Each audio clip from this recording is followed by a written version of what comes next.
Hello everyone, so ayan, nadumihan siya. Naglaro tayo pagkatapos ng ulan. It rained so hard and this is the quick run that we did and yung after.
Okay, so napanood nyo na basa siya. It went into the water earlier.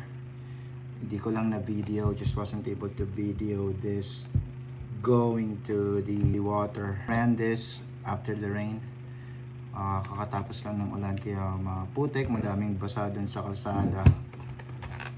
Kaya hindi ko maiwasan na ma-out of control ko siya. Tsaka dumudulas yung gulong. Ayun, dire-diretso sa dun sa sa putikan, sa mga basa. It went into the mud. Natin yung aftermath. Tanggalin natin yung clips. Medyo matigas.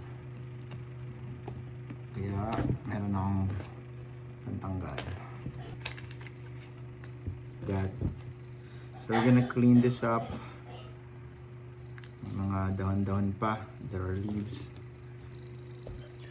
Okay, so dito ako nag-aalala. This is where I'm worried about sa battery. LiPo kasi ito eh.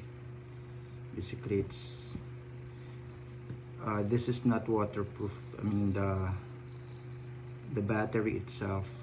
The electronics though is waterproof. Pero yung battery mismo hindi. I'm hoping this is still okay.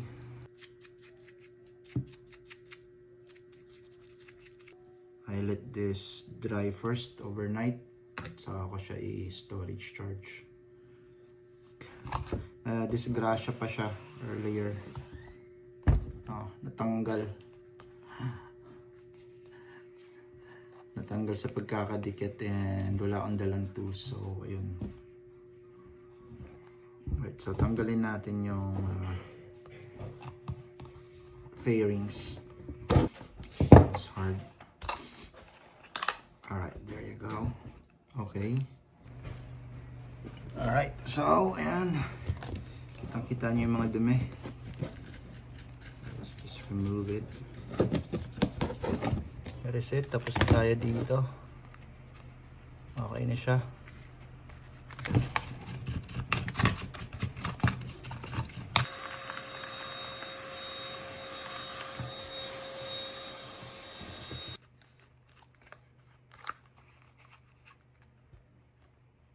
Ayun, tapos na din. We're done here. I'm going to use a blower. Alright.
Let's wipe it off.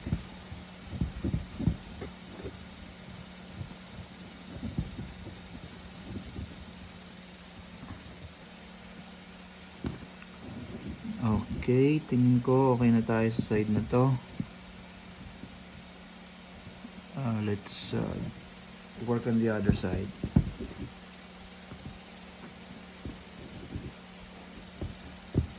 Just wanted to make sure we cover everything.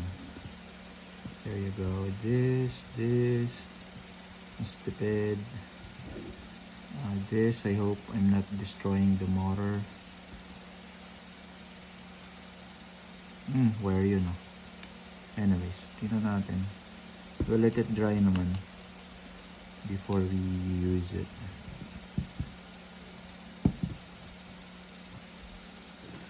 Okay, punasan na natin.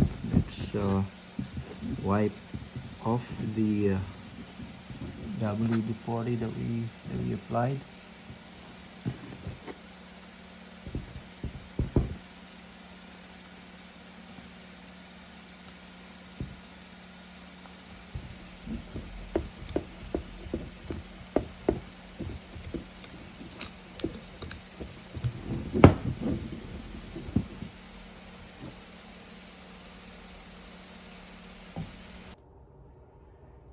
So ayan, we're gonna let it dry overnight. Tapos bukas, subukan natin patakbuhin. Just to make sure that it's still working. Okay, thank you so much for tuning in, guys. Make sure to subscribe, like, comment. Sana pinanood nyo hanggang matapos. Alright.